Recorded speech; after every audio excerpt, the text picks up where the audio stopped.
Check. Check, Mike. Good. Yep, it's on.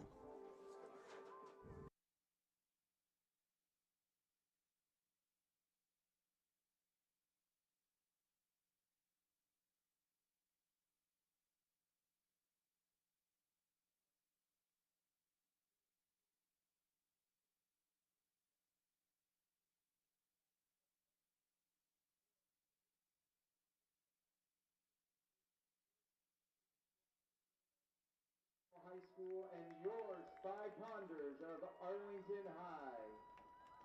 We want to congratulate both teams for impressive regular seasons and wish them good luck in the playoffs. And now for the starting lineups for today's game, and we ask that if, as the players are announced, if you can line up on the 45s of your side. For Bridgewater-Raynham, starting in goal, we have senior number 28, Sean Lasavita. In the back for Bridgewater, we have sophomore number 2, Nathan Traer. Senior captain number 3, Aiden Cullinan. Sophomore number 10, Jason McGrath. Junior captain number 6, Anthony Piers. And junior number 8, Aiden Vieira. In the midfield for the Trojans, we have senior captain number 9, Kyle Perez McGee. And junior number 11, Chris Martins. Forwards for the Trojans, we have junior number 11, Rayconi Ferreira. Junior number 1, Banks Beckwith. And sophomore number 19, Kevin Morera. The Trojans are coached by Gus Lopes, Noel Morera, Max Ahern, and Ed Meany. And now the starting lineup for your Arlington Spy Ponders. In goal, a junior from Bishop Elementary School, number 99, Shay Paletti Newton. In the back, senior captain from Dallin Elementary School, number 3, Johnny Pang. A junior from Brackett Elementary, number 12, Nolan Koopman. A junior from Hardy Elementary, number 2, Rohan McAuliffe. And senior captain from Stratton Elementary, number 5, Aiden Connolly. The midfield for Arlington has junior from Bishop Elementary School, number 14, Nate Dobro. A junior from Stratton Elementary, number 15, Sam Neal. A senior from Stratton Elementary, number 10, Jacob Naylor. Senior captain from Hardy Elementary, number 11, Peter Cloherty. And a junior from Bishop Elementary, number 7, Fernando Barrientos. At striker for the Ponders is a junior from Gibbs Middle School, number 9, Keegan Maxwell.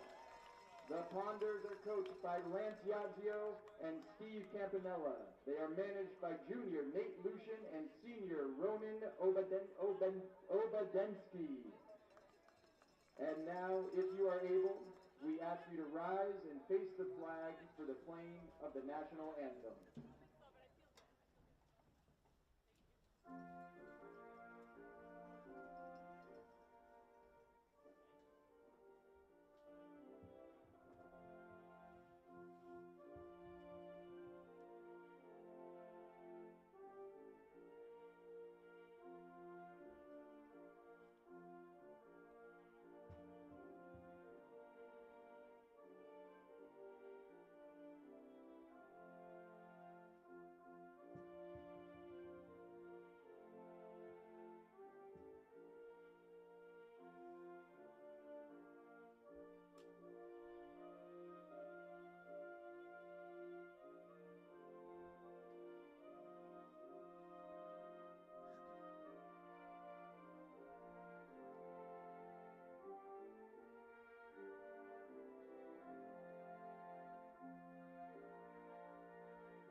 Let's go Pandas. Hello, good everybody, and good afternoon from Warren A. Pierce Field in Arlington, Massachusetts. Today is Sunday, November 3rd, 2024. It is 4 o'clock p.m. Thank you for joining this ACMi Sports production of the Arlington Spy Ponders versus the Bridgewater-Raynham, from here on out known as BR Trojans. Our team today includes myself, Alex Howard. We have Tom Cloherty on the camera, Josh Katzman doing play-by-play, and producer Raj Kachin. Arlington Spy Ponders coming in with a record of 12-3-3 and a power ranking of 20. And the Bridgewater-Raynham Trojans coming in with a power ranking of 52 and a record of 6-6-5. This is a play-in game to the 32-team tournament bracket, of which the top 32 teams are selected based upon their power ranking, which involves a formula with strength of schedule and other weighted factors. Arlington made the tournament based upon their ranking of 20. Bridgewater-Raynham made their tournament in spite of their 52 ranking by virtue of their 500 record, 6-6-5. Not much is known about them, Josh. However, I do see they do have a goal differential of +8. Did you do any advanced research on this opponent? A little bit of advanced research, Alex. One of my best friends, one of the great people that you could ever possibly meet, grew up in Woburn. Scott Schreier is actually the uncle of a couple of players on the Bridgewater-Raynham team, including a sophomore who's starting in the back. They've got Nathan Schreier in the back there. So the advanced scouting report that I got was, they've got some speed. Seems like a young team as well. However, I did see the +8 goal differential. One of the things I noted in the advanced scouting was 5 clean sheets as well. So they have a five guy back line, so heavy on defense. Okay. However, they have let up 31 goals. And I did see score lines of 8-0 for them and a 6-1 score line too. I noted that as well. So there were a couple of games where that could skew the numbers. So 14 of those goals came in two games alone. Whereas for the Ponders, we've had a pretty solid defensive play, but as we've noted in previous games, Alex, we did not have. Arlington has not had any sort of breakout offensive performance like Bridgewater has had in those 8-0, 6-1 wins. So, but Arlington does have 9 clean sheets for them. So, solid defense with the 4 guys in the back for Arlington. Johnny Pang getting the start in back today ahead of Alex Burke. So, Coach Yazio leaning on the experience of the senior captain there.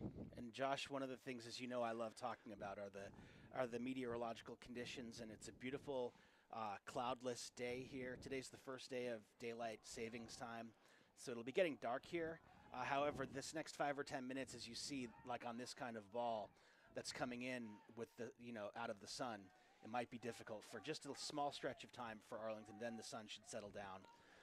And I agree. I think it's I think sunset I checked is about 4:35 today. So yikes. with a little sort of ceremony ahead, and great left ball off of Naylor's foot there, which is cleared off outside by looks like number 4 Cole Bridges. Might have gotten the start there in the back.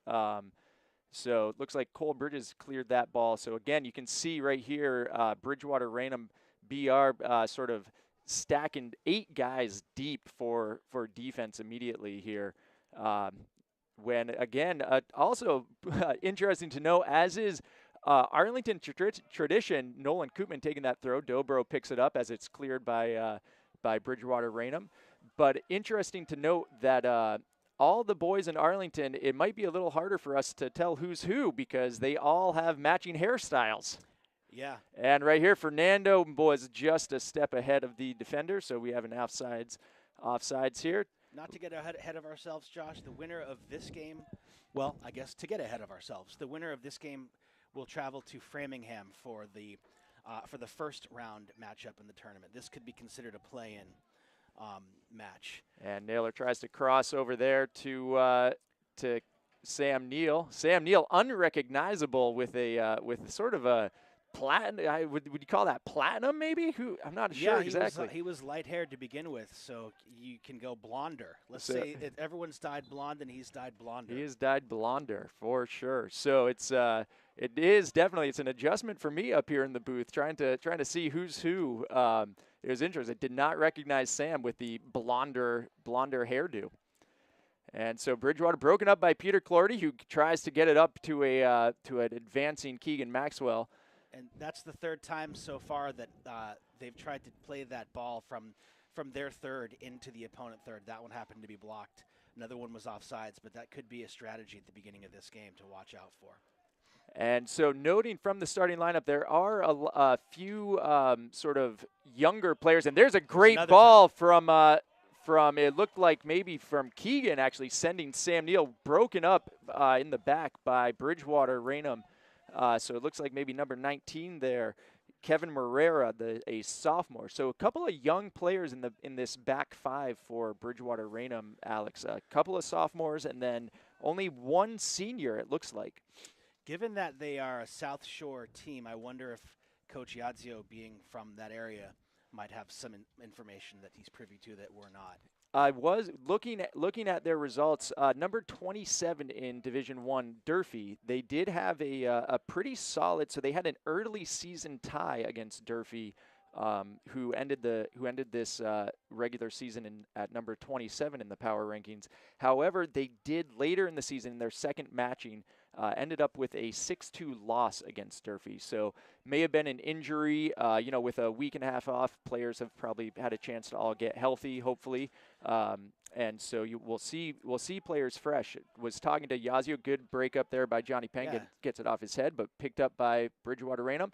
And we have a couple of players starting here, Josh, that typically come off the bench in the games that I've watched, including Fernando as well as 14. Nate. And there's an excellent ball from Rohan. And it's just missed by Keegan Maxwell. Broken up by Nathan Trayer. Shout out to the Trayer family. Some of my favorite people around. So great to see. I'm hoping his uncle Scotty is watching from Phoenix right now. So I know he's going to be a proud uncle seeing that play right there.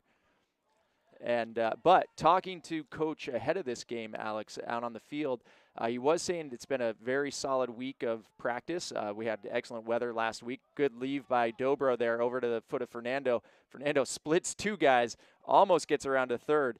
But he was saying that, they had a really good opportunity to sort of get a lot of play. The boys were really, really anxious. They hadn't had a chance to play full field until late in the last week and a half. And he said the energy level from the team just being able to get out full field was higher than he's seen most of the season. So he thinks they're primed to have a pretty good showing tonight. It should be interesting to watch as both of these teams, presumably BR with the same conundrum, having maybe 9 or 10 days off. It'd be interesting to see how the touch comes back, how the feel for the game comes back. Josh, I'm going to watch number 14, Nathan Dobro, today. Throughout the season, for a couple of reasons. Throughout the season, he's impressed me with his ability to spray the ball from that holding midfielder role. And as you can see, they are spraying the ball going today. Long right there. It looks like a early strategy, and Peter Cloherty gets blocked right there by number 4, Cole Bridges. Cole Bridges sort of took looks like he might have taken a little hurt right there. That's always sort of a difficult play right there. But again, I agree, Alex. Nate Dobro, distribution. I like the lineup that Yazio's going with by bringing Fernando in as well. Two players who both possess incredible foot skill. And it's interesting to see the early approach from Arlington trying to sneak a guy behind this very deep, very large back line of Bridgewater-Raynham. They have 3 guys back right now, which that always makes me a little crazy. If they don't need 3 guys to guard that one guy, but what do I know? I'm just an announcer. And I think that is similar to what we've seen from the Dearborn STEM game, where it's not in great far post, but Nolan Koopman couldn't quite get that up. Lots of communication. Rohan settles, but getting a lot of pressure early from number 19 from Kevin Morera there.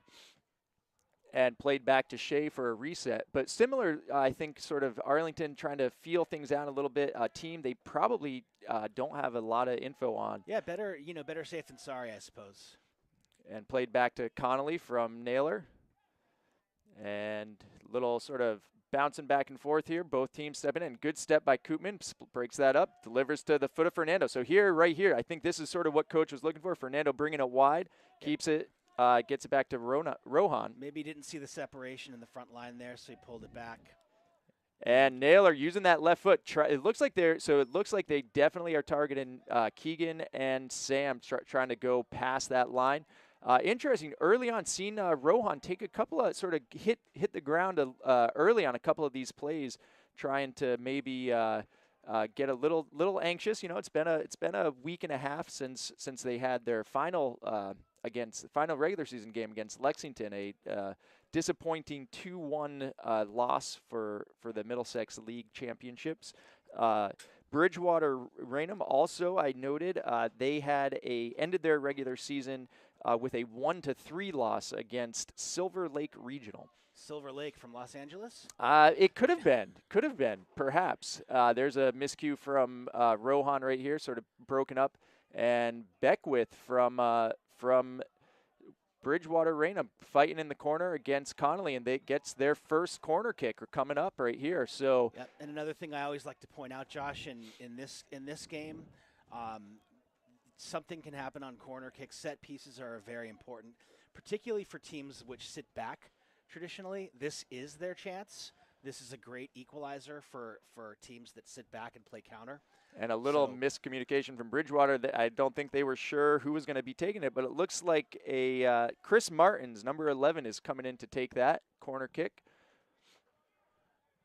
Josh, there's a nice crowd on hand today. I think the Arlington community shows up for the playoffs, Alex. It's unfortunate for Arlington that they have a play-in game. They did not get a bye in the first round, but they do. That does mean they get one last chance to get a home game here, and that sort of ball played ping pong and goes up over the net.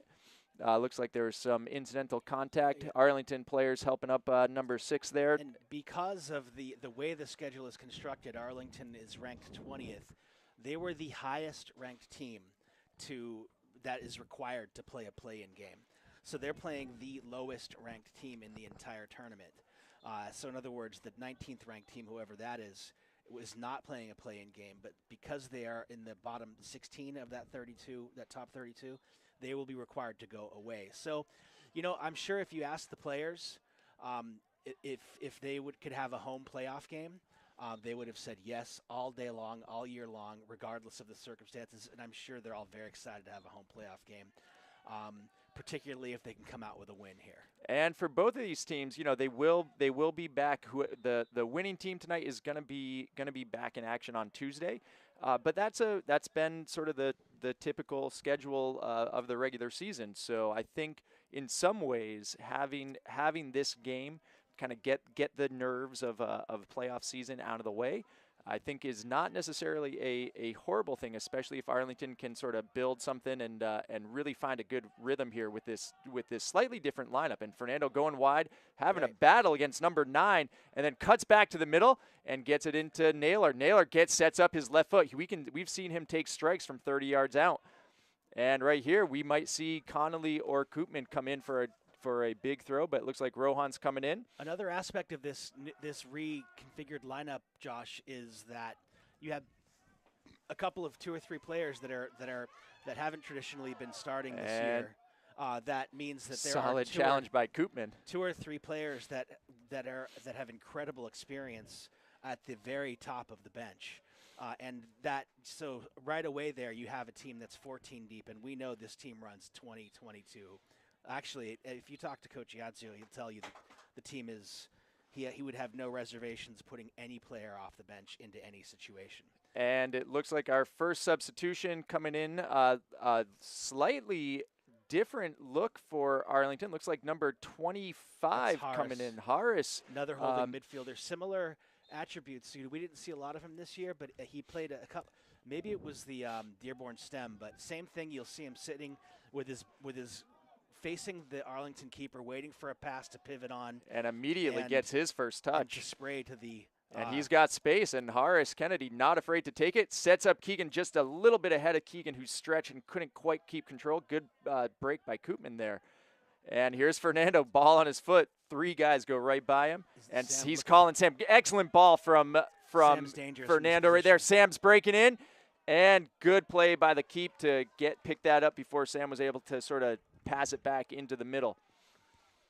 Good attack. He's scored from that type of position by cutting it inside and ripping it with his right foot. That was a little frantic for that move, but it was a good attack, and it forced the goalie to make a play.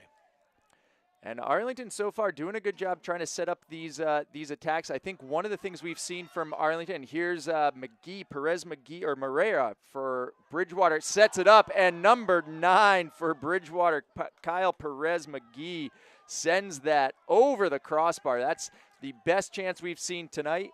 And the first great chance comes from Bridgewater-Raynham right here, so you know that might help them settle down. So see how Arlington responds in these next minutes. We don't have replay today, Josh, but you don't need a replay to know that was a golden opportunity, one that BR may come to rue by the end of the game. And that definitely is one, I think, that if, depending on what the final score ends up being, that is that Perez McGee will remember, depending on how this game goes. And there's Nathan Trayer sending it up. Also a bit of a wake-up call here to the Arlington defense and the team in general. Hey, this team is not going to be taken lightly.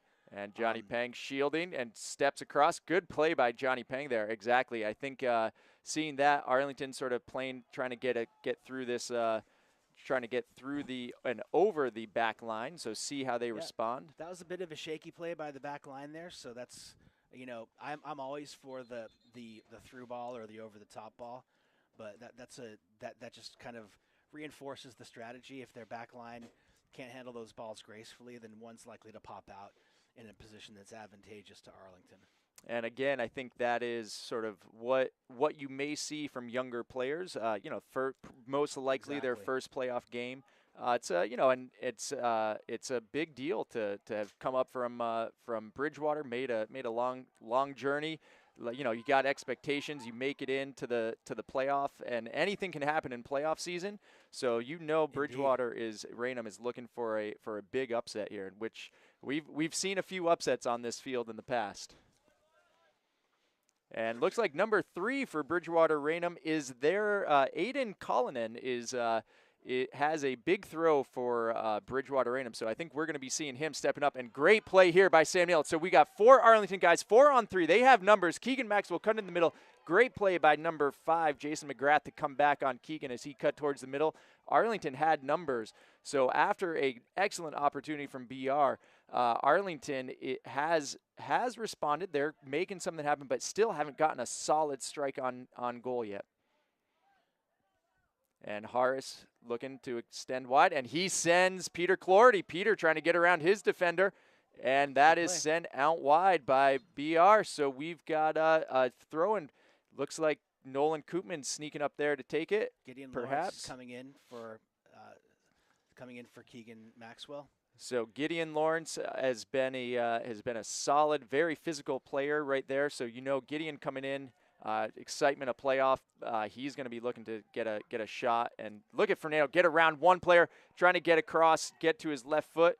Not sure if Fernando, if he favor, and right here, looks like we have a foul on Rohan. So number 19, Kevin Moreira, looks like he's got some speed to challenge Rohan, and we've seen Rohan sort of struggle a little bit to keep up with him, and Rohan hitting the ground for some slide tackles early, 3 of them early in this first half. And Josh, with Gideon Lawrence in, we can see the 2 one-armed men are in the game, and the casts throughout the season have gotten smaller and smaller, which is a good sign. And it is a good sign. I was out with the trainer Sam as she wrapped them up, and Gideon Lawrence blocks that shot from Nathan Trayer, and both Gideon and Peter had the refs checking their casts out, and the refs approved of the work that Sam had done to get them game ready. So glad, and it definitely is glad to see them both sort of able to play with that, and doesn't seem to be impacting their play too much yet. Yeah, Arlington, looks relatively healthy. The week off might do that, but they've had some injuries that they've been battling this year, but it looks like they have a full squad here for this playoff run.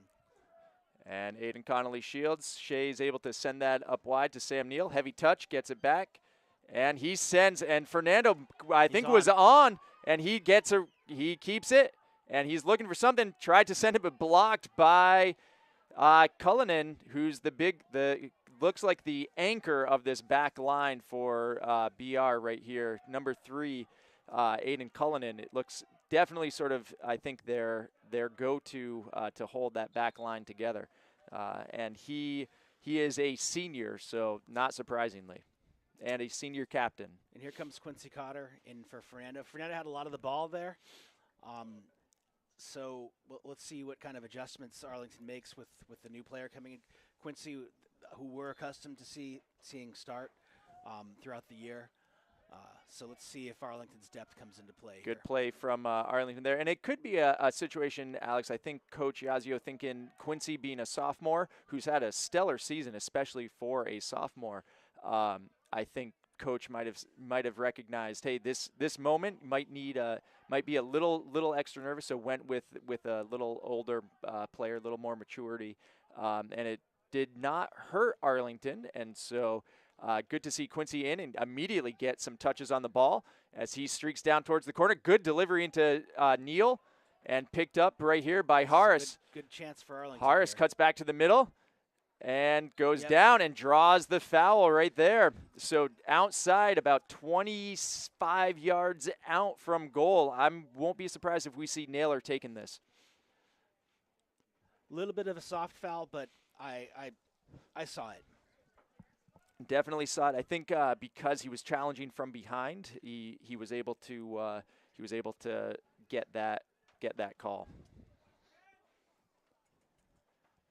Here the Bridgewater-Raynham fans calling watch number 10. So Jacob Naylor not taking it. Jacob Naylor getting himself in a position to set it up, and Sam Neal takes it, tries to go through the wall, which does its job, blocks it, gets it out wide, and now it's sent up far by Bridgewater-Raynham, and Shea comes far out and launches that ball back up. So we have an immediate counter, and Gideon Lawrence, sandwiched between two players, goes down.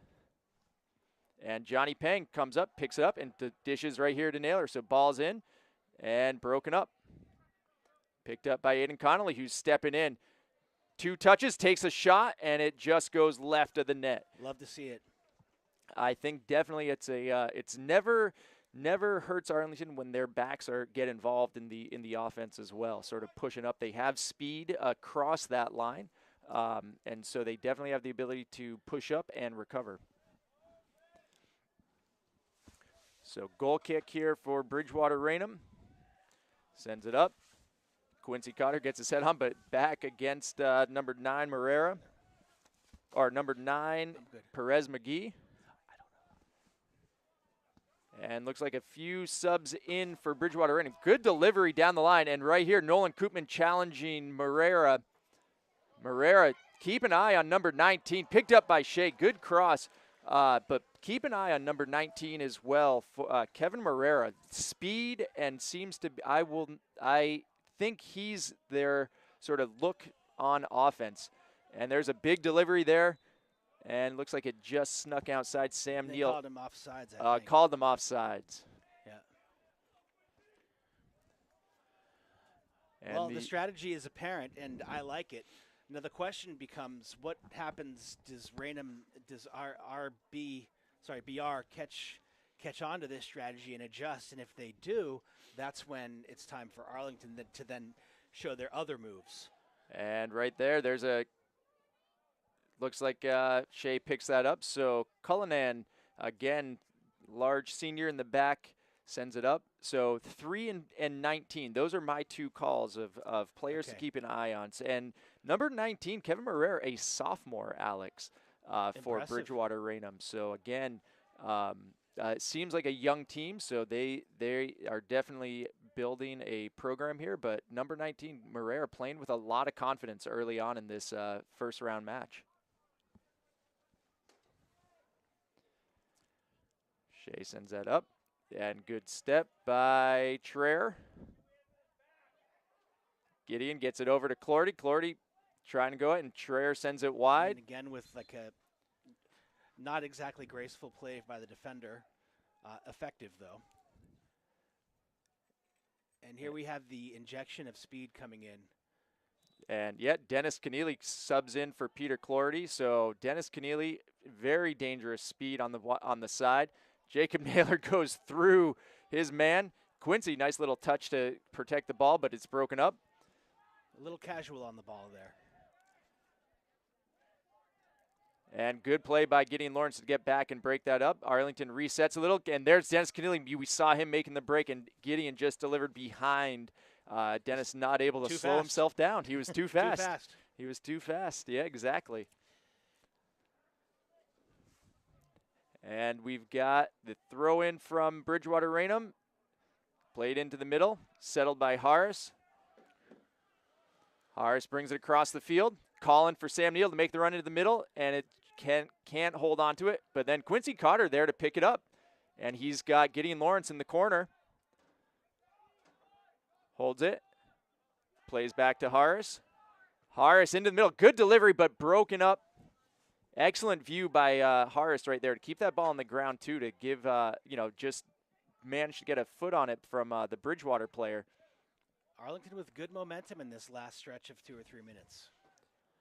And again, we see Bridgewater keeping 5 guys on that back line still. So they have 5 across right now on that back line. Yeah. And Harris going deep across to Sam Neal, who gets a good first touch, but broken up by number 7, who's calling for the deflection, and got it. So number 7, Kevin Weaver, junior for Bridgewater-Raynham, gets the deflection off Sam Neal. Looked like that could have potentially been going Arlington's way. And Cullinan with a big throw coming up. Looks like BR's captain, Kyle Perez-McGee, limping off the field, a little shaken up. And in for BR's Chris Martins, number 11.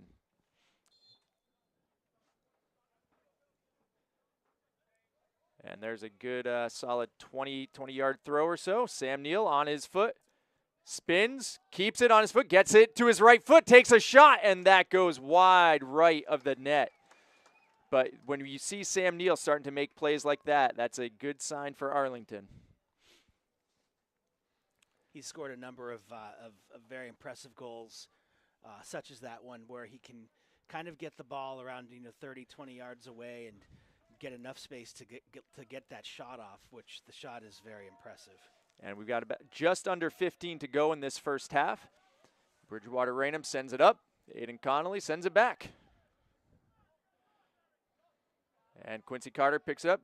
Oh, good play by Rohan to draw two attackers over to him and then dish it off. And Raynham was chasing that ball particularly hard with their attackers. And Nathan Traer sends it up, left foot, down all the way to Shea, down the length of the field. Arlington resets. Number 20, Eric Arena, was pressing with extreme vigor in the last minute or so. Naylor, number 11 for Bridgewater-Raynham, sort of going back and forth here a little bit as I almost fall off. I'm so shocked by the play right there. I have noted, Alex, I'm not sure how the players are feeling about it. Just up here in the booth, it does feel like the temperature, as now the sun has gone down, it seems. I believe plummet is the word that we're looking for. The temperature has plummeted a little bit. Not sure how Tom on the camera is doing out there, but he's shaking his hands, warming them up.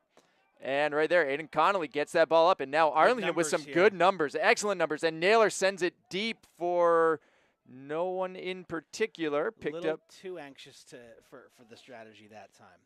But you and I both saw the that break by Arlington. They had about 5 guys to Bridgewater-Raynham's 4 immediately. And good pressure by Sam Neal right here. And Gideon gets a good touch. He gets it into Sam Neal. He's on sides, and it's just a little heavy. And another substitution for Bridgewater-Raynham. So number 20 who going out, Eric Arena is going out. Coming in is number 10. Can't quite see. He hasn't quite turned for us to see his number. It looks like number 10 coming in, Racconi Ferreira.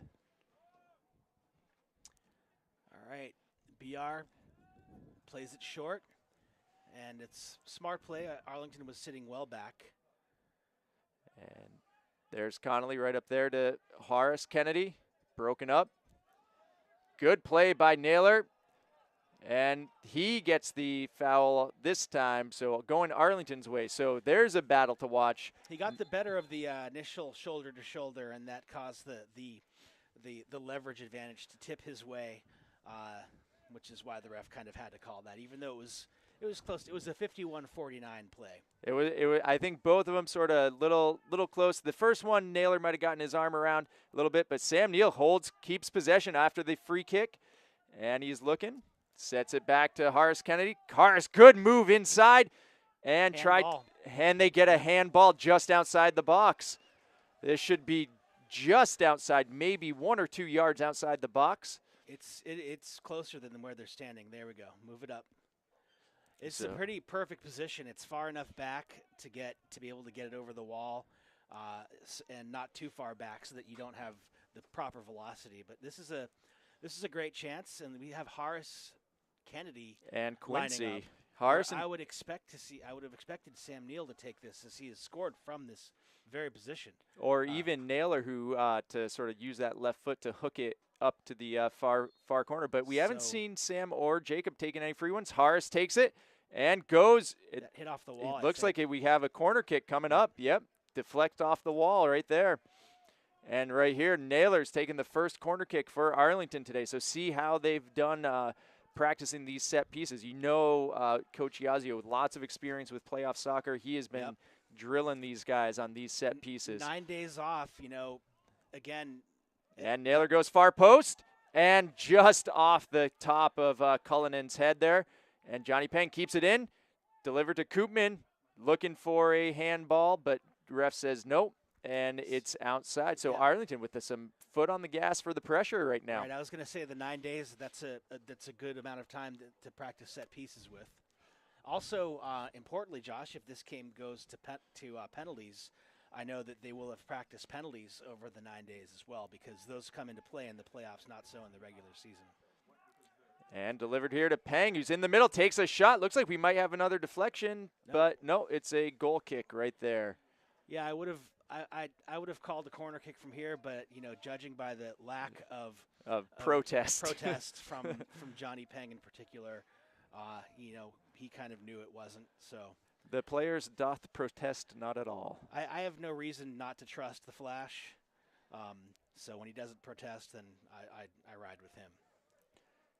And he's a little bit of maybe a structure change and a position change with Alex Burke coming in on the right. Is that Alex Burke? Yes, that is Alex Burke. So it looks like they've pushed already blonde Alex Burke. Already blonde. So Johnny Peng, and right there the structural move is to push Peng into the attacking mid more, and already having a contribution. That ball a little heavy for Keneally, but Johnny in the middle, we've seen him already right there get separation from his player, saw the open field, tried to set up Keneally, just a little heavy. Johnny a little more advanced than we're used to seeing him.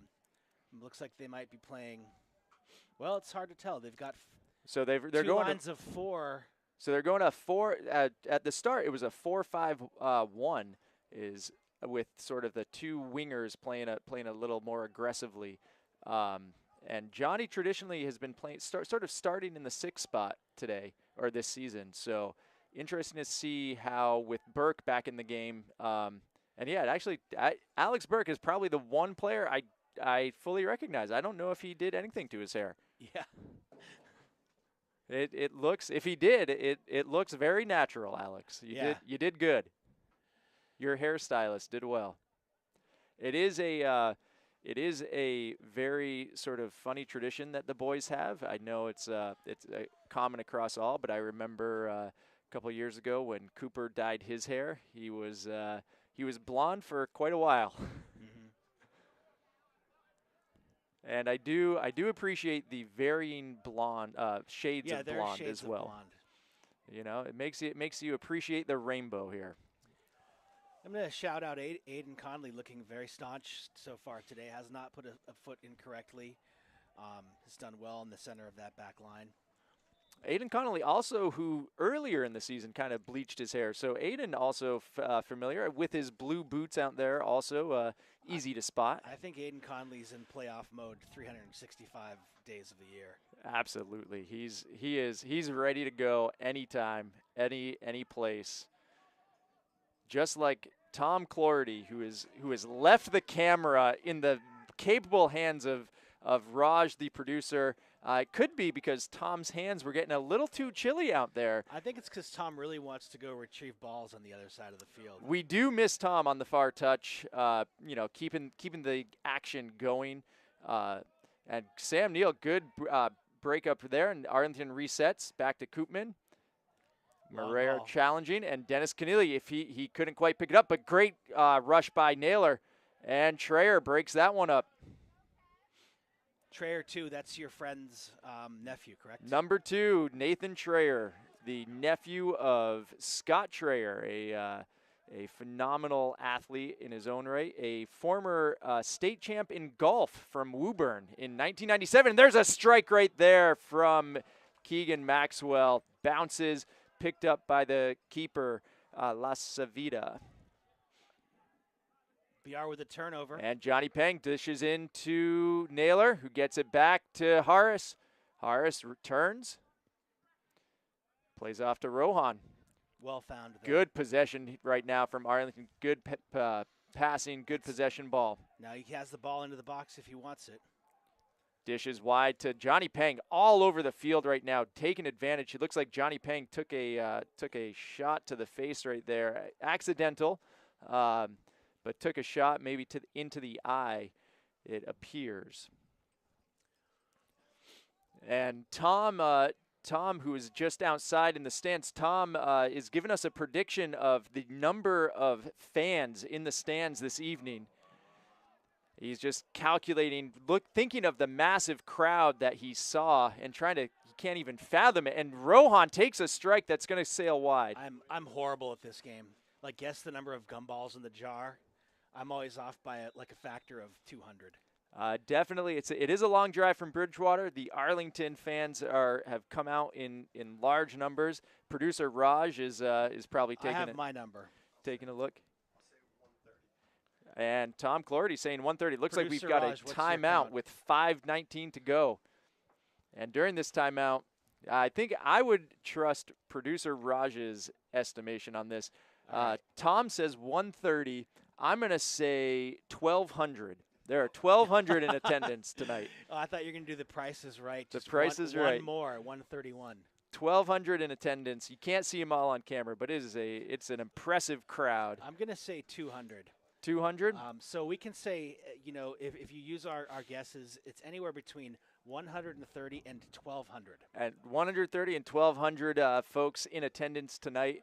It is, and I think right down there, that might be the Trayer family right there, who we just want to give a shout out to, Mary and Danny down there.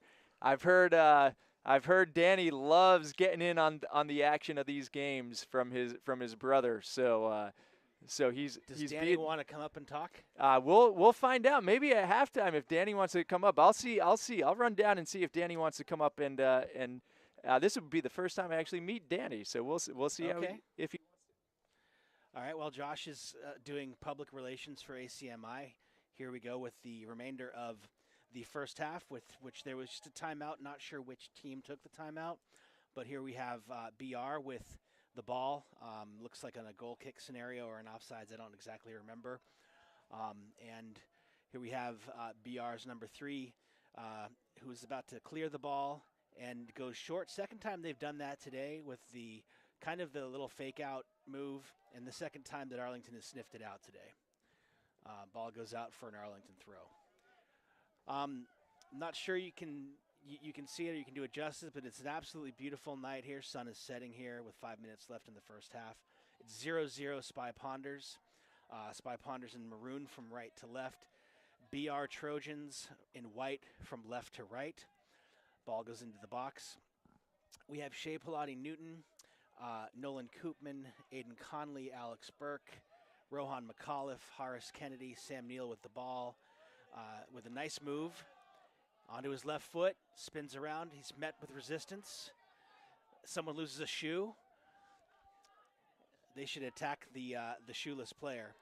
So who am I missing? Jacob Naylor, Dennis Keneally, Johnny Peng, and Keegan Maxwell. Shoeless man gets his shoe back and is now actually Josh is back in the booth, but I can tell you that shoeless, what's number 11? Number 11 right here, Chris Martins. Shoeless Chris lost his shoe a couple times already. And so right there, looks like Jacob Naylor taken down right in the box. Sam Neal getting it into the middle. So Arlington, as I was down talking to the Bridgewater-Raynham family, the Trayer family, Arlington keeping the pressure on. It was too exciting to not be up here in the booth. So Danny Trayer might be coming up in a little bit. He has called one game when they had one game of announcing this year. So he has experience in the booth. Okay. Well, that's important, Josh. You know, we value experience here at ACMi Sports. And it's so Arlington with 3 to go. And Alex, it's interesting. Our final home game of the season tonight, and I forgot my watch, so I'm relying on my phone timer once they stop the clock. Yep, I've got mine too, so we can see if our phones both work. Long ball from Alex Burke. Keegan Maxwell picks it up, sends it in too strong.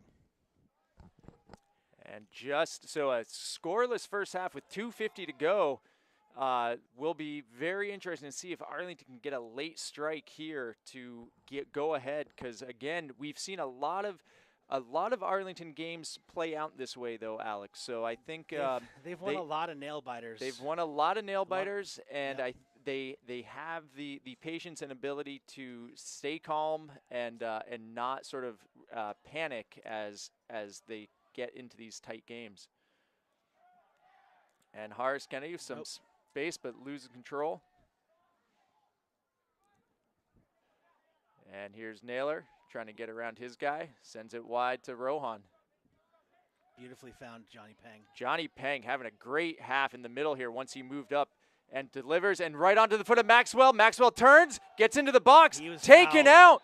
And the ref says this might be a penalty. It might be outside the box. Keegan is incredulous that the ref is calling this outside the box. That is on the line. It is about maybe an inch or two outside the box. So looks like Naylor might be stepping up to take this. And we both missed our 2-minute cue, but I just started mine.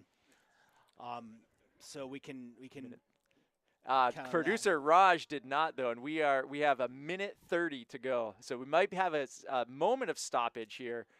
From as they set up this free kick, near penalty at the end of the half. So Naylor, the wall is tight there. Naylor sends it under and in, under the wall. Great play by Naylor. Well struck, an amazing shot. The wall went up. Naylor kept it down into the back left corner. You know, Josh, they've been doing that low shot all year, and it finally worked. It was that was beautiful. It was a well taken ball by Naylor. He did not have a lot of options. The wall was doing a good job, and they went up, and he struck that perfectly. Beautiful play by Naylor. So the foul on Quincy turns into a. And anecdotally, I must give Jacob Naylor a lot of credit because it seems as if these 1-0 games, a lot of them have been at the courtesy of a Jacob Naylor goal in the second half or in a tight moment. So and great delivery off there and picked up by Dennis Keneally, almost broken through. A little flick of the heel by Keegan. And sorry, it wasn't a foul on Quincy. It was on Keegan Maxwell. And Arlington seems to have found a gear of urgency or some sort of a key that have unlocked Raynham here in the last 5 minutes of this first half. Let's see if they can continue that into the second half. And so Shea drops it, and Morera challenges, nearly picks it up. And that's a turnover right there. So we should be out of time, and it's just going to depend on the on what the refs added for that foul. And so the captain, Cullinan, throws it in, but short to Marrera. And Marrera gets around Sam Neal, fights, and there is the half right there as the ball sails out deep in the Arlington end. An amazing turn of events here for Arlington. A free kick right at the top of the box, well struck by Naylor, low and into the far left corner of the net, and Arlington ends the half up 1-0. Alex, what are your takeaways from this first half? I would say that the 1-0 score is indicative of the play of the game. BR did have a golden chance, but for the most part, the play has been in Arlington's favor. They've had a couple of chances like semi-breaks, and they had a couple of corner kicks and a couple of free kicks. So I'd say 1-0 is a true score. And I would say that, going into the second half, we should look for hopefully more of the same. And as Josh goes off to, I think, go to solicit a interviewee, I'm going to go on radio silence myself for about 5 minutes. So everyone hang loose. This is live. You will hear nothing for a little bit. Signing off for now. Goal scored by number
Alex, thanks for stepping in again and having such a good time with Josh Katzman doing the commentary on this first of hopefully many playoff games, but at least the opening home game for Arlington. Would you be filming, maybe producing the away games? Unfortunately, we are not allowed for doing any of the away games in playoff seasons, as it's all dependent on the local field, and ACMi doesn't have access to those fields. Today, while we are streaming, we are watching some of the commentary that is coming in. Shout out to Luke and Owen. We can see your commentary that is going on. Keep the commentating, your support on. We'll keep monitoring, and we'll keep announcing some of that. Get your friends on. We see at least 32, 35 of you right now watching the game live. So text everyone, get them on, support the Arlington team. So I'm going to hand this off back to Josh, who is going to take over for the beginning of the second half. We are 46 seconds away from the start. Thanks, Raj. It is great to see Owen and Luke. So Owen coming to us, that literal coast to coast, Raj, from Owen and Luke. We've got Luke up in Maine and Owen out in British Columbia. So a coast to coast viewing of this game, hoping that we get to see some of the guys at Michigan, maybe Cooper out in Colorado. Maybe we get to see some of those guys. I know some are in attendance currently as well, but Alex, start of the second half. What are you looking for Arlington to do to carry that momentum from the last 5 minutes or so of the first half? Josh, I am looking for them to, like you said, carry the momentum from the last 5 minutes. Whatever it is that they did that unlocked the secret, they should keep doing it and do it with force.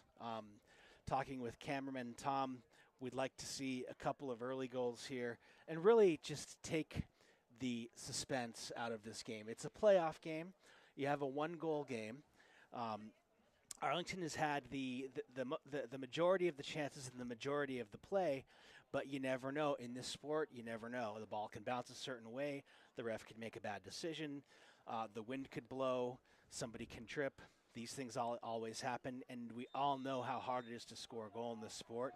And if they've found a secret, they should keep trying to unlock that secret with aggression until this game is over. And it looks like Arlington is going with pretty close to the starting lineup that they had at the beginning of the game, except Alex Burke is in back. It looks like they're keeping Coach Yazio keeping Johnny Pang in the number 6 position there. Johnny, I think his movement, his speed around the field definitely had an impact in that sort of build up. And for sure. Also Peter Cloherty back in. And up top we have Sam Neal and Keegan Maxwell, the normal 2 strikers. We haven't seen a striker rotation today as we've seen during the regular season. And we have, like I said, Fernando back in and Johnny Pang. And Johnny Pang making a quick overlap right there immediately. You could see Johnny looking. He delivered, and Sam Neal has it in the box, broken up by the leader for the back line of BR right there, Aiden Cullinan, the captain. Great pressure by Arlington to start the half. And here you have BR with almost everybody behind the ball. There's a little bit of a tangle, and Jacob Naylor gets called for holding on to his man. And immediately, Alex, I saw Johnny Pang dish to Sam Neal, and then using that speed, it did not matriculate into an opportunity, but Johnny Pang sort of drew some defenders as he was making an overlap run to the corner on Sam Neal after he delivered the ball to Sam. So I think keep an eye on Johnny Pang in this half for sure. I think he's looking to get a good strike on the ball. Right here, looks like BR has a deep throw. Cullinan coming in again, the big throw. Koopman took a big throw very early in the half, and now Cullinan has an equally large throw. This is going to be the equivalent of a corner kick right here for BR. They have 5 guys, 6 guys, 7 guys sort of around the box. Cullinan delivers. Looks like that might have slipped out. Arcing. High arc off the head, and 24 takes a strike, and that goes into the cross net behind right there. So William Sferin took a strike off the throw-in right there from Cullinan. Good chances for both teams to start off the half. And again, I think with weapons like that on both teams, Koopman tried to clear but blocked by Ferreira there. By Ferreira. And so I think both teams with the ability to sort of launch a throw-in into the box right there, it becomes a dangerous play. So just clearing that ball in this second half may not be enough to sort of save your team. It gives you a chance to reset, but it still allows both teams to have an offensive opportunity for sure. Great play by Peng to get back, but can't quite clear. So it's at the top of the box for Ferreira. And broken up by Sam Neal. Good shield by Neal. Earned the throw-in. Sends it into Rohan. Rohan sends it up the line. And that's back in.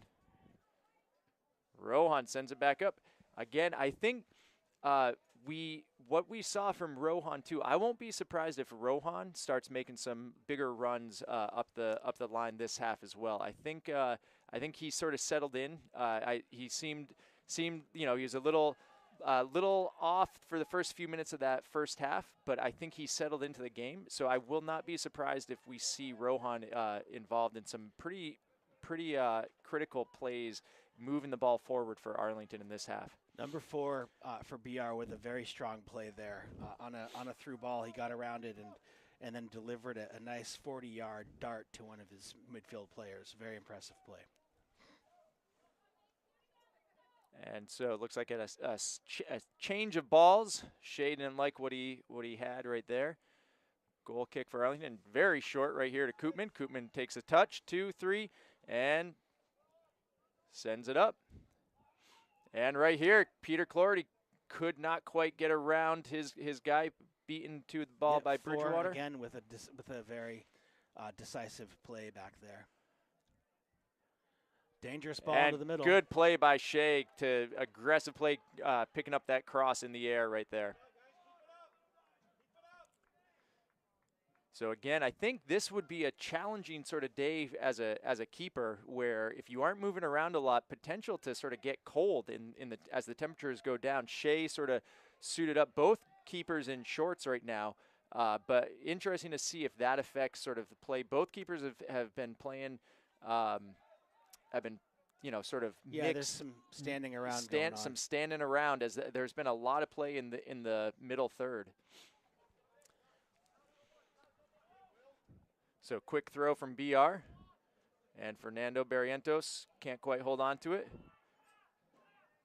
Good challenge by Neal, and Johnny Peng, beautiful. And here we go. We got to break 4 players for Arlington against 5 for Raynham. Good tackle from BR. BR's defense looking pretty good this half so far. Looking strong. Here's 24, who had an opportunity. Peter Cloherty loses his shin guard. There's one. First of the game. Good job, Peter, keeping that shin guard in all first half. It's been an ongoing tally this season, folks. I believe he had a 5 shin guard game. I think the last home game of the regular season, I believe, was a 5 shin guard game, and that ball gets past Aiden Connolly, but Johnny Peng is there for support. Picks it up, dishes wide to Cloherty. Cloherty tries to get it to Fernando. Fernando with somehow able to hold on to that and get the Arlington throw. I'm not sure how Fernando managed that, but again, showing that mini Messi talent as Coach Page described earlier in the season. And Fernando creates space for himself and has a lot of time, a lot of room. He does have a penchant for being on the ball, and particularly in this game. And Arlington wisely resets. Make something happen. It's hard to do anything with your back to the goal that you're attacking. And there's a miscue right there. And sort of broken up with the pressure from BR. Burke plays it back to Connolly, who sends it up to Cloherty. Cloherty, good touch. And couldn't get around both of them, and cleared by Traer. There's Connolly to Fernando, but picked up by 24. keep an eye on 24 right there. Just made a nice move around Sverin for BR. He's the one with the shot earlier in the half. And there's a streaking Dobro Sam Neal down the line. Yeah, my man to watch, Dobro, has not been back in the game. Has not been in the game. The flowing blonde locks of Sam Neal, blonder locks of Sam Neal, made me think it was Dobro. And Sam Neal takes a strike from about 30 yards out, just about a foot over the crossbar. So Sam Neal, maybe not happy that I referred to him as Nate Dobro. Said, hey, no, it's me. Watch this. I'm going to take it to the middle and take a shot. So it definitely, Nate Dobro, I think we'll see him probably come up, but you can see the Arlington team bundled up on the far bench. None of them sitting down, probably for moral support, but also the metal benches here at Pierce Field are probably very chilly right now. And as I mentioned, today is the first day of daylight savings time. It's about, about 5 o'clock, and darkness has set in. This is always a kind of a drag of a day for me, but I did read somewhere as broken up by Sam breaks Neal. it up. I'll finish my thought in a minute. And Sam gets around his player, and it is in. Sam Neal, all hustle play off a turnover, a failed clearance by BR. Sam Neal somehow manages a spin, gets around his player, and again, 2 goals, 2 shots on the ground, 2 goals for Arlington. Josh, I hate to make these statements, but that could be a back-breaking goal. And if we can get it a third, then that would be even better. And again, nothing uncommon about this score line right now, Alex. A goal by Naylor, a goal by Neal. Cameraman Tom getting his wish for an early Arlington goal. Okay, 2 Eastern Conference All-Stars scored? Okay, yes. So, Tom, are there any other Eastern Conference All-Stars, or are those the... Okay, so out of the Middlesex League, those Jacob Naylor and Sam Neal earning the accolade of Eastern Conference All-Star, and both of them proving their worth today with goals. Number 15, Sam Neal. Sam Neal, a very popular player amongst the Arlington faithful.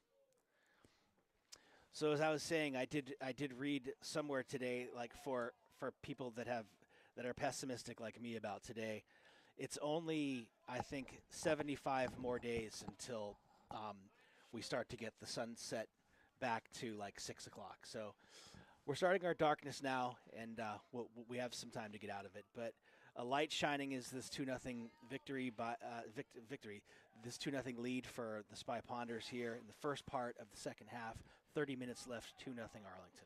And Keegan Maxwell gets the ball out wide to Gideon Lawrence, who's in the game for the first time this second half.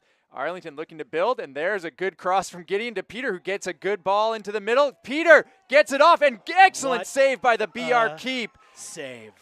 Peter had the BR keep on his toes, or on his heels, going the wrong way, but La Savita manages to sort of sneak back to his left as Peter struck that ball sort of right at shoulder height. An incredible save. I thought that ball was back of the net right there. We're going to mark that one down 31 minutes into the second half. If this game does become 2-1 or even closer. And Naylor with a near goal off the corner. Again, trying to replicate his magic. Arlington clearly keeping some pressure on right now, but I agree, Alex. Let's mark it down. Mark it down. Because the other way this could go is that this dam could break, and it kind of feels like it might be breaking right now. Arlington really turning the screw on BR right now. And Johnny Peng in the middle, creates space, turns right, takes a shot. Arlington definitely looking to get more shots this second half. I think already chances on net, they've had 4 or 5 very solid takes this half, whereas they only had 1 or 2 in the first, Alex. Although, Josh, one of the games that you were not here for, I had the pleasure and honor of having Peter Hedlund here, and I would call him analytics expert, Peter Hedlund. Without a doubt. Peter, coached with Peter for many, many years. And he knows the game. He kept referencing a book. I think it's called Goal Differential or Goal Probability or one of these Moneyball type books for soccer. And I think the shot from outside the 20-25 yard line is one of the lowest probability shots. So it's also, unfortunately or whatever, one of the most spectacular ones if it goes in. So Arlington's had several of those, which would make analytics expert Peter Hedlund shake his head. But we like them. They're exciting, and when they go in, they're an absolute thrill. So it looks like Trainer Sam's coming out as we had a collision right here between Koopman and number 5 of BR. Koopman sort of challenging for the ball. Jason McGrath. Looks like he's up, sort of maybe took a shoulder to the jaw, I think is sort of the situation there. Heard the crowd react. Was there a yellow card given? I think there may have been a card off the hard hit for Koopman. Koopman taking a quick seat, and I believe I think maybe Luke Hedlund comes in. So Luke Hedlund coming in, senior Luke Hedlund coming in. Peter's youngest son is in the game. Luke has been having a great season as well, coming in off the bench often, playing a very solid back half. Trainer Sam keeping an eye on the player from BR who went down. They might be pulling him out, maybe check him. Looks for like a concussion. Anthony Piers, maybe actually number 6, might have been sort of, looks like he's holding his jaw as well. So I probably might have taken a shoulder to the lip. It looked like right there. This is a bit further out than I thought, but it is a very dangerous spot. This is around the same distance of the Naylor free kick that went in. And it looks like lining up to take it, number 24, who we saw take the strike early in this half for BR. So again, an opportunity. The technique that you see in the Premier League and like international soccer, where they have a guy lying down behind the wall, that would have saved BR a goal. Have you seen them do that? I have seen that. Interesting to see if Arlington will do this. This is a very, very similar. Their goal came a little bit closer and right in the middle of the in the field. So this one's a little off, but being taken by Sverin here. Looks like he's lining up a left foot, maybe looking for that upper left corner. BR keeping a player in front of the Arlington wall. Now bringing in a right-footed player as well to keep him guessing. Looks like Fernando's in the far side of that wall as well. And fake goes left and over the net there. Earmarked for the upper left corner. Good strike. Difficult technique to get it right. It's hard to tell from this angle, but it didn't look like it worried the keeper all that much. No, Shea seemed pretty calm, and even from the crowd, there wasn't sort of the oohs and ahs of a near miss. I think sort of once it struck. But again, I think we should be keeping our eye on 24 Sverin there, who has it looks like he's this half their go-to for getting the ball on his foot. And Trayer versus Neal. Looks like Neal manages that, and then Fernando widens up with the ball, and looking for Neal, just sort of broken up by and popped up by the BR defensive line. And just a good step by Gideon right here, and he's got an opportunity here, but the captain from the back blocks that, stops that play. That step by Gideon preceded by a nice tackle by Johnny Peng. Right now, man of the match consideration, I would say. He's had a really strong game today. I would agree with the vote for Johnny. Hasn't in the quiet and effective way that he plays. And I think what we both saw is when he was moved to the midfield, the sort of momentum for Arlington changed significantly. So still a lot of game to play. But yes, at the moment, Johnny Peng, I think, making the biggest contributions to the overall play of the game. Long ball stays in. So BR pinned back, and they'll just boot this one out into the middle where Arlington has numbers. 3 guys, and it winds up on a BR foot. Oh, and there's a shove from the back. So again, as often happens in playoff soccer, it gets pretty. These second halves can get pretty physical. Both sides all players know their season is on the line, and so you're going to see a lot of going for everything right here. As Sam Neal wraps his arms around number 13 of BR right there. It should be interesting to watch here. We've got, there's 27 minutes left in this game and in one of these teams' seasons, it'll be interesting to watch because, Josh, sometimes, at least from this vantage point, you can see when the desperation starts to kick in and when the other teams, when the trailing team starts to get desperate, it can be a very dangerous thing going both ways, both for the trailing team and for the leading team. And what's interesting, it seems like BR has a fair number of new faces in the game. Sort of a lot of players we did not see a lot of. Their back line has remained steady, but a lot of players. And Sam Neal fighting for it right here. There's a miscue right there from BR, from the BR back, but they recover, and it's onto the foot of 24. Sverren looks across, but broken up very calmly by Luke Hedlund. First touch on the ball, and good delivery up to Gideon. BR broke the line, but Arlington had 6 back. The 2 pivots were sitting there waiting for that play. And Fernando sort of bounces off number 13 there, holds on to the ball. Aiden Connolly delivers to Luke Hedlund. Luke Hedlund sees the heavy pressure and manages to step up. Fernando resets all the way to Shea. That's right. Stretch him out, bring those attackers up a little bit, create a little room in the midfield. And right here, as we talked about earlier, here's Rohan making a run up the far touch. Slows it down at midfield, into the middle. Dobro in the game. Or no, that's Johnny Pank. Everyone looks like Nate Dobro to me. All the blonde. It's gotten to me. It's gotten to me, Alex. All the blonde. And Shea waiting for that. That ball comes in.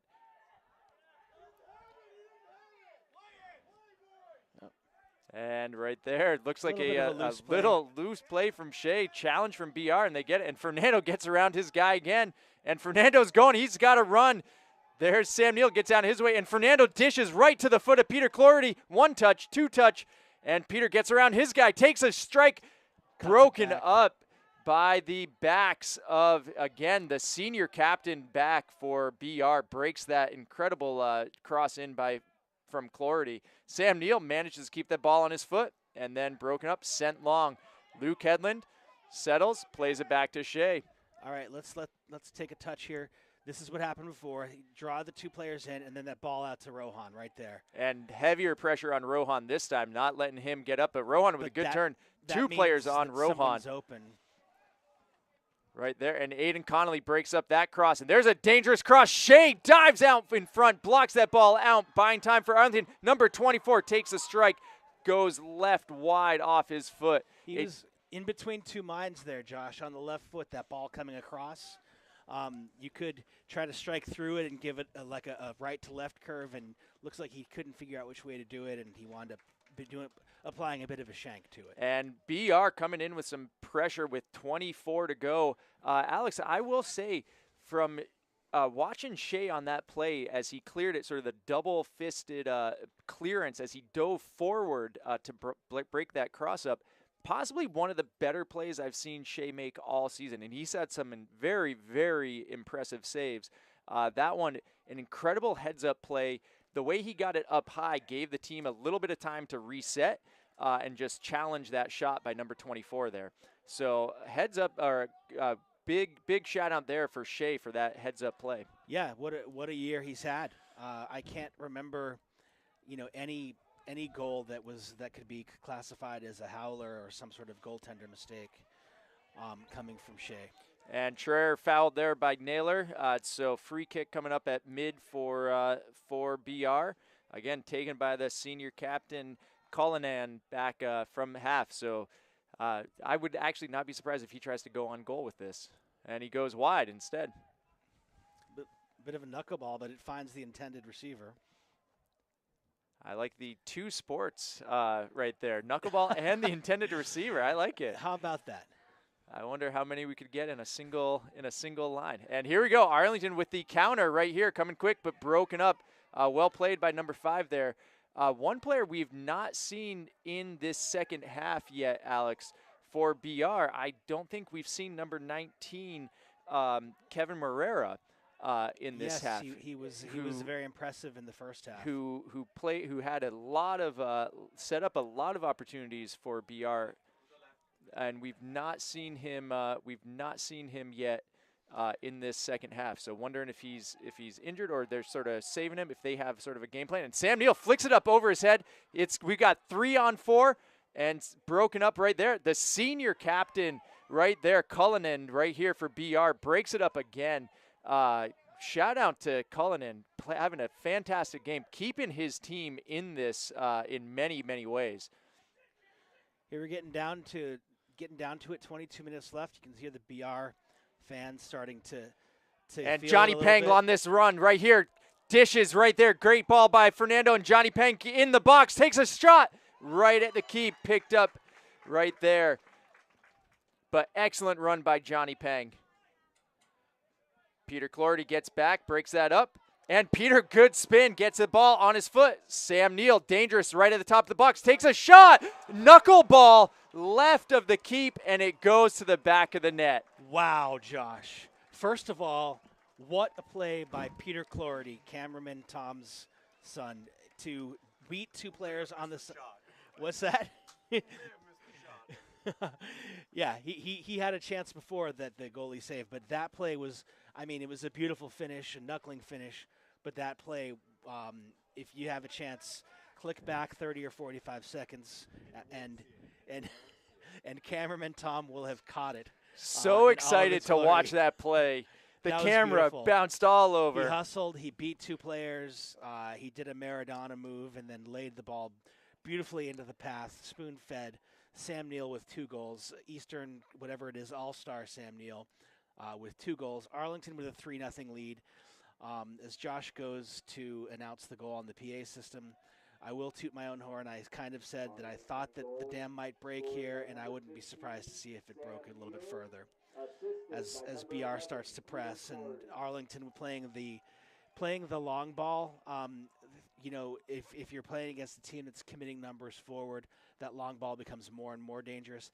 That last goal, though, was not out of any tactical acumen or any strategic play or any structural play. It was just a simple matter of desire. It bodes well for this Arlington team. Just a great play by 2 great players. And a great save by the BR keep to prevent the just sort of reverse of what we had just seen, Alex. A header from Sam Neal that right to the foot of Cloherty, and just forces the keeper to dive left. Keeps this a 3-0 game instead of a 4-0 game. Right. Arlington not letting up. And Fernando crossing, cleared by the senior captain. And this is like everybody's favorite game, Josh, where you say, oh, this game could be this or that. I think this game could literally be 6-0 or 6-1. And I think at this point, Arlington is definitely in playoff soccer. They are not going to be letting off, I don't think at all. Yeah, that's a testament to BR's goalie, who has had a couple of really, really nice saves today. The goals, he couldn't really have done anything about, but as far as the balls that have been under his control, and even those, he's made a couple of really plus saves. So easily 5-0, as you said, 5-0, 6-0 game without him in the back there. And it will be interesting to see, you know, both. The winner of this game does go on in 2 days. On Tuesday, 2:00 game in Framingham. I heard from Rich, the assistant AD for Arlington, before the game. So it will be interesting. I think both coaches, obviously, you're playing for your season in every playoff soccer game. But both coaches, I think, especially Yazio, is going to be looking to sort of keep the lineup he wants to go with through the playoffs on this field. But it will be interesting to see what Arlington does. They clearly keeping a lot of pressure on. And good challenge by Burke. And Cloherty again gets around his player, and Fernando manages to somehow scoop the clearance up, keeps it in, resets a little bit, coming back. Peter adjusts his shin guard. Oh, Peter does it. He said, I'm going to make this a single shin guard game.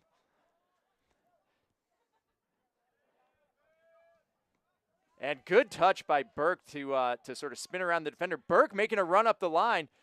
Haven't seen much of that this year. And makes sort of gets it off 24. Sferin to get the Arlington throw deep in the BR end, or sort of in the end of the middle third. And Aiden Connolly coming up. So again, the ability to launch that ball into the middle. Keegan Maxwell coming in. Looks like the field is shifting around. Fernando Barrientos going out. Fernando having a solid game so far. Do you want a cross-sport reference here, Josh? Let's get a cross-sport reference. Aiden Conley with the chucker. With a chucker. Isn't chucker like a polo, or like there's some exotic sport. It sounds like it might be something from hurling, from the Irish sport of hurling. And Peter Cloherty crosses, but broken up, sort of off the chest or something. And here we go. Excellent cross by Neal to the far post. And Jacob Naylor was taken out there, but no call from the ref. Maybe in a different situation there could be a call on that, but maybe he dove. I don't know. It was hard to see from this angle, but it looked like he got run over. Good step by Rohan, but it goes to the foot of Trayer, and that's broken up by Koopman, who's back in the game. Horace Kennedy in the game. Would be nice. And Horace, great delivery out to Sam Neal, who cuts back to the middle, takes a shot, and hat trick. Hat trick for Sam Neal into the bottom right corner from Horace Kennedy.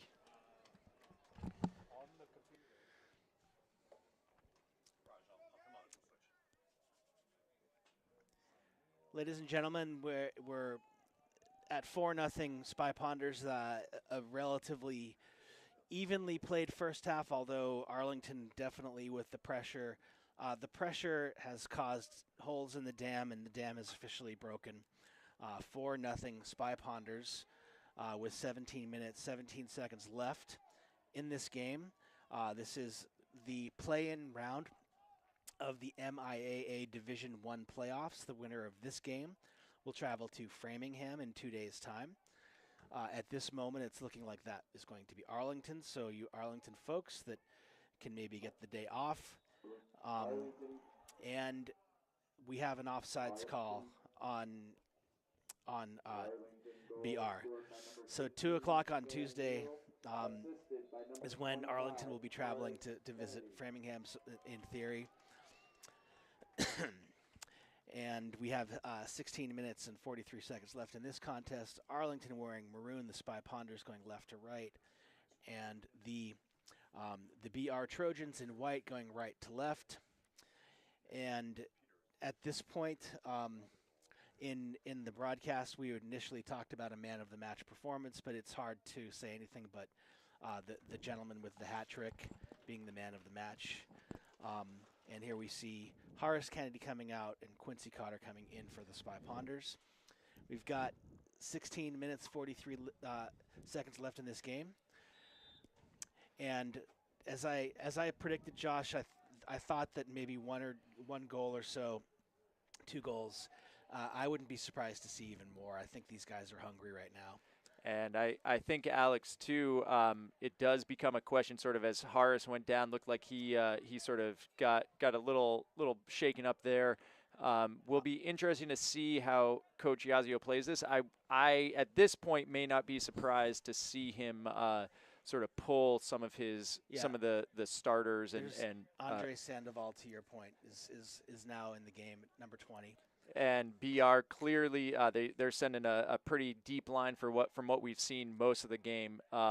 So sending a lot of their backs. They're only keeping 2-3 guys back as well because they know this is sort of go time for them. They have 15 minutes 50 seconds to score 4 goals to tie this up. And 4 is a number I don't recognize. If we could get an ID on that, he's in the game as well, along with Quincy Cotter. Number 4, Rand Markovsky, senior. Okay. Rand Markovsky is in the game. Yep, he's playing in a central midfield role. Again, Rand with a much lighter tone of hair as well. It does take some adjusting to see who all these guys are. Andres chasing the ball right there. That did not look like Andres to me as he gave chase. Peter Cloherty coming out, and in his place comes Harry Malloy. So good to see Harry coming in as well. Again, and as we've seen all season, and as Coach Yazio has told us, as we have a timeout with 15 to go.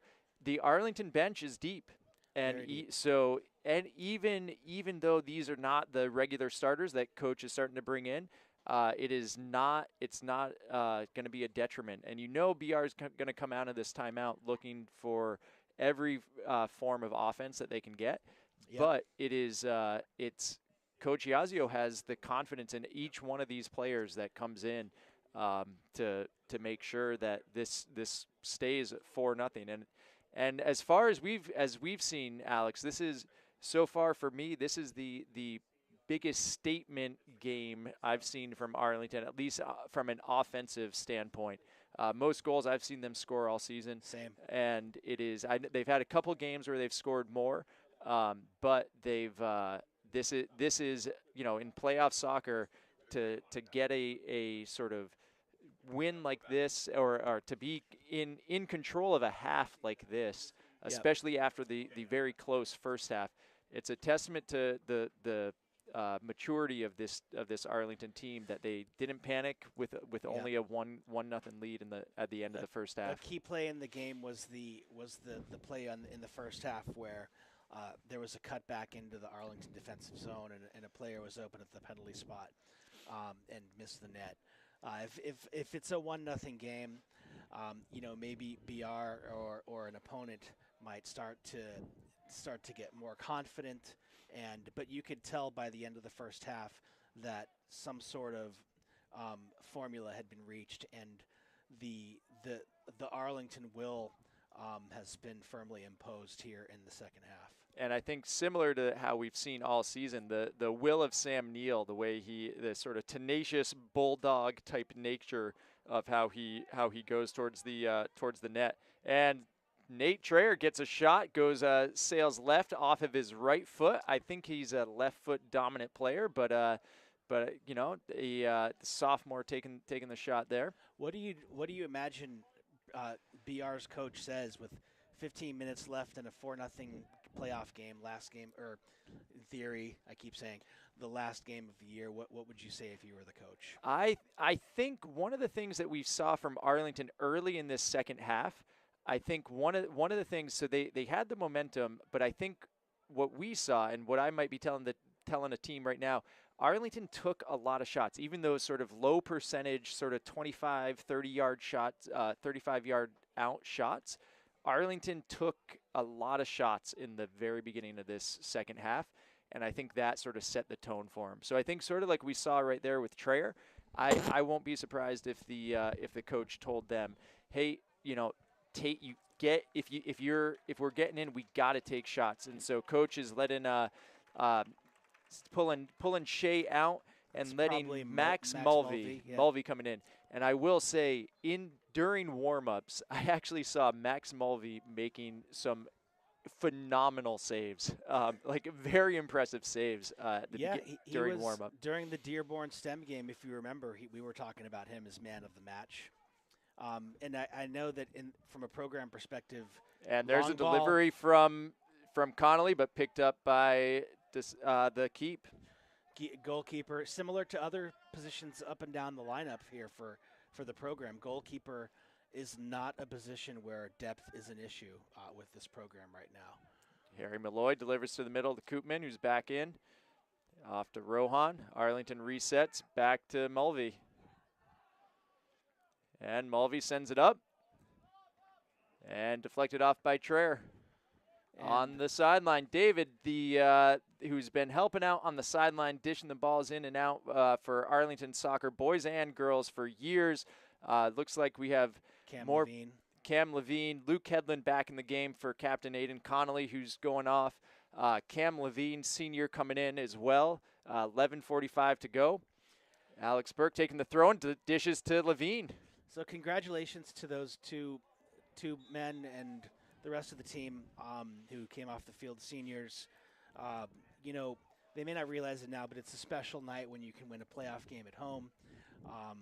And really great job by both of those players today and all season. Congratulations to both of them. Harry Malloy delivers that ball wide, and it's picked up to the middle and back to Malloy on the far side. Malloy, good dish to Levine to the corner. Cam Levine delivers and broken up by Traer. Traer got back and broke it up. So again, I think, and for BR, I think their captain in the back there, number 3, Cullinan, between the keeper and him, I think this is a 6, 7, 8-0 game. But both of them in the back line have played a very, very solid game to keep BR in it, especially in that first half.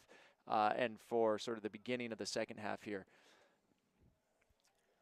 Real impressive play from the senior, and I know sort of a shout out for all the seniors, both sides of the ball here. You know, it's a special moment as for the parents who are going to be most likely watching most of their sons play their final home game here in Arlington. And great throw in from Koopman into the middle, and on the foot of Luke Hedlund. And here's Andres Sandoval taking a left-footed shot, and again an excellent save by the BR Great keep. Shot. And Josh, I'd be remiss. I have to say, from my own perspective, my son is a senior. He plays in a not as a competitive a league, but his team did win a championship this week. And my son John Howard, shout out Newman Cardinals, congratulations, Division 5 Massachusetts Bay champions. It's incredible. Congratulations and it was a great moment to them. for me. And very proud. I can only imagine how that feels to see your sons compete. And there's a good strike by Arlington, and it looks like we've got a goal kick coming up. Corner. It is a corner. It is a corner. So it was a strike by Rand Markovsky right there. Number 4, Rand getting a good strike on the ball and earning the corner. Harry Malloy taking the corner. Alex Burke looking for the short ball. It's almost like a group of clones or something that they just come out and just keep pressing and pressing with their blonde hair. We knew who they were all season long, and now they all look too much alike from the booth. It's all just a homogenous unit that just comes out and wins 4-0. And it's it's an interesting thing too for the seniors, because this is this is part of the sort of time where they might be interviewing for colleges as well. Yes, as the father of a senior, I know that there is an awful lot going on in their lives right now. Great chase by Andres right there. Winning a corner kick. And well, the ref called it a goal kick, but he won the corner kick. So good speed from Andres. Good to see. And again, I think also, to Arlington's credit, I think sort of getting the 4 goals sort of relatively early in the second half. The advantage of this is letting more players get into the game. Like going into future games, this is not now their first playoff game of the season. So they have the experience, even if it's just a couple minutes. Andres giving chase right there. He has that experience of like, hey, this is the playoff game. Like I've been here. I was there on Sunday evening for Harry, right? So I think this is a positive for Arlington to get more players touches on the ball in this first playoff game. The question is, would you rather be Arlington seeded 20th with a home playoff game that you win convincingly and momentum, or would you rather be the team that was seeded 19th and in a no home playoff game and going into a matchup against whatever that resolves to the 13th or 12th ranked team? I think if I'm looking at this from a coaching perspective, anything can happen. And Luke Hedlund with a good take there. Trayer goes to the ground, breaks it up, and no call. And Andres takes a shot, and we might get a corner off this. He was never not going to shoot that ball. He was looking. He had all eyes on the back of the net right there. But I think if I'm coaching this, what I'm looking for is this situation. This is, for me, after a week and a half of no games. True, that's a good point. This, to me, is the ideal situation. So coming into the game again, shout out to the Trayer family. Number 16, Colin Trayer, a senior, coming in for BR right here. So good to see all the Trayer family on the field. Scott, if you're watching from out there in Phoenix, your nephews, you should be proud of how they're doing. They're putting up a good fight, and as their coach said, they are wicked fast. So always good to see them and their competitive spirit, just like their uncle. But definitely, I think this is a very positive situation for Arlington. I hadn't considered the fact that they're actually getting another game. They're going to shake off the rust. And the team they're going against, they may not have played. I'm sure Framingham is very well prepared. Very well prepared. And there's a great dish to Malloy. Malloy takes the one step, and right there, Malloy delivers to the back of the net, I believe, from Cam Levine. Right there. And Arlington not letting up on the gas with 5 minutes to go. Right there. I believe that was Cam Levine who delivered to Harry Malloy. I couldn't be prouder of two boys that I've coached in my coaching career. Good job, boys. And Arlington 5-0 with 5.5 to go. Great finish by Harry Malloy. Maybe his first goal of the year and second goal of the year. Statistician / cameraman Tom Cloherty informs me he has scored already once this year. What a great thing to have in your back pocket for the rest of your life. I scored a goal in a home playoff game as a senior. Congratulations, Harry. Great job with the assist, Cam. And now it's 5-0 Arlington, and I will be ready. There are 5 minutes left on the clock, 5 minutes and 9 seconds to be exact, and here we go. Keeper Mulvey comes out. Stopwatch started. Arlington goal scored by number 18, Harry Malloy. Assisted by number 21, Cam Levine. There you go. You can hear the Arlington crowd appreciating the two seniors. Two seniors in the program who have been in the program and not necessarily have a lot of minutes on the varsity team, but players that I know that Coach Yadzio values each player as much as the other. So, these are players that, are hard to practice against. They come to practice every day. They work out in the summer. Good to see them getting a little bit of accolades for their hard work. And I think Alex sort of Max Mulvey with a move around the pressure from BR sends it out wide. Followed by a rhino shot right out of the arena. But I think, Alex, looking from this from a coaching perspective, it is, there is something about getting out, getting the nerves settled and having that experience. I know, the boys, rightly so, will probably be nervous going into the Tuesday's game. It's an odd time probably for both teams, a 2 o'clock start. So they're going to be out of school early, and it's, the Framingham it's going to be a little bit of a trip for them to get down there. And I can just attest. I don't know how scientific this analysis is, but from years of coaching Bays soccer, from both my senior and my sophomore, Framingham was always one of the toughest teams to play. Framingham and Natick were always just very strong culturally with soccer.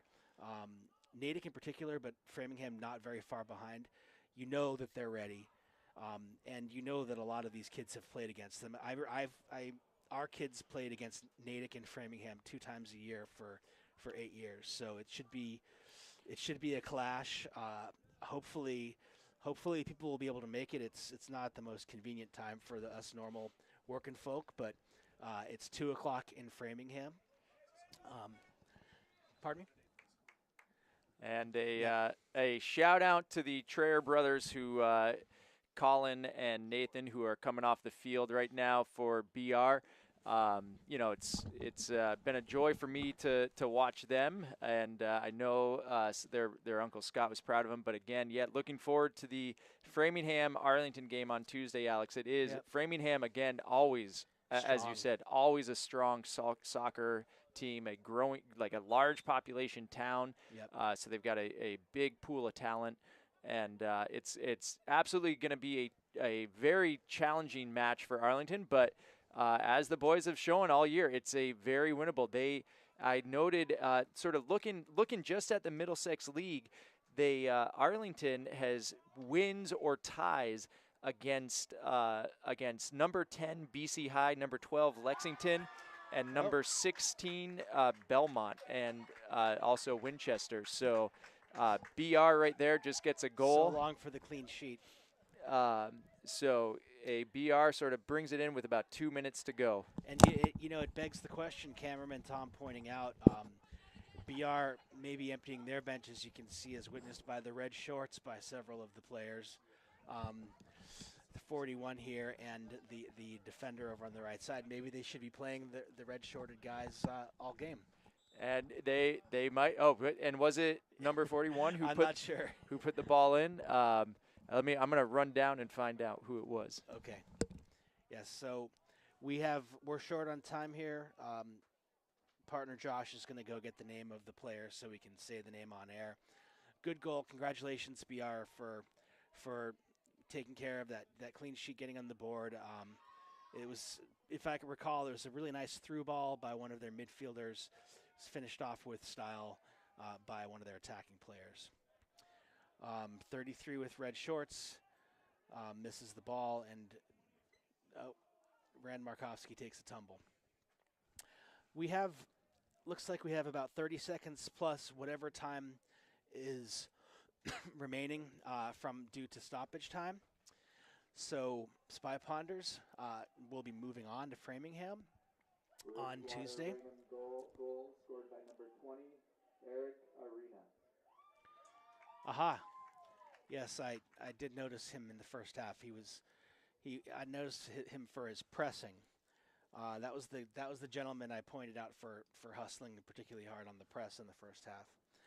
So that's it for the 5 minutes of stoppage time minus. It's been 5 minutes, so whatever time the ref added on for the goal, this game is pretty much done and dusted. And on to Framingham. And Alex, it has been a real joy for me to come back into the booth this season and watch this team. It was a tough season last year, and as the whistle blows, not making the playoffs last year, it is an absolute joy as a fan of Arlington soccer to see the boys come back into the playoffs and with a dominant and impressive win in the first round here, moving into the second round of the playoffs for Division I. It is a real joy as a fan of this club to watch this team grow and mature throughout the season. And it's been a heck of a time up here in the booth with you as well, Alex. Likewise, Josh. It was nice getting to know you, and maybe we'll see you around next year. But I believe that's it for the ACMi coverage for soccer this year. For the at least for the boys, unless anyone makes it out to Framingham at 2 o'clock. But for everyone up here in the booth, myself, Alex, Tom on camera, and Raj making everything happen. This is it. Congratulations to the Arlington boys varsity soccer 5-1 win, first round of the playoffs against Bridgewater-Raynham. And let's go Ponders on